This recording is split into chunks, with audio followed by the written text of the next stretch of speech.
Hey there, Wes Dove here with Dove Development Consulting. So we're kind of wrapping up this look at profitability killers, and we're specifically dialing in on the cost of having the wrong training. Now, we know it's important to have training, but if we don't do it right, if we don't provide the right training that really meets the needs of our team members, and we know what those are, we make sure that we give them the training in the way they need it, we could be losing just as much profitability as if we don't provide training at all. So what we're going to do here is we wrap that up is we're going to look at how we can make sure that that training really does ensure growth. So what we've got to do is look at how do we make sure that we've got a measurable return on investment. And some of the things I'm going to challenge you to think about is this isn't just checking a box when we have a training session.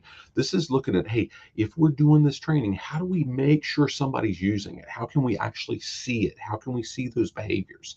And we're going to really dive into, we've got to set clear expectations. We've got to set those objectives for how the individuals being trained not only use the training, but also achieve the results that we need to see. So they understand that measurable ROI. So they have the goal, that target that they can really work toward.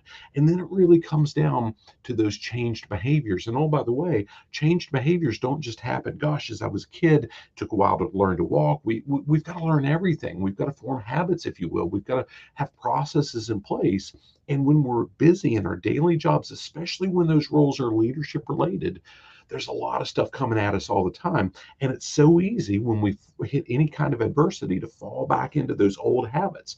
And if we haven't really instilled new habits, we're going to miss the opportunity to capture that return. We're not going to get the profitability that we really should. So what I'm going to challenge you as we wrap up here is how can we support and help sustain any changes that we help people do to their behaviors based on the training that we provide for their role, for the results that they want to achieve, etc. And that sustaining part, that support so they can sustain it, is really the key in everything we do. And I'll talk about a few of the things that we've helped do, that Cindy and I've helped organizations really put in place to capture that profitability that's so often lost when the behaviors aren't sustained, when it's just a check the box kind of thing and they move on or fall back into those old routines and they really miss it. So hope this serves you well. And at the end of wherever you're accessing this, I'll challenge you to look at the option to work through the quick assessment with me to identify what's killing your profitability right now. And it might not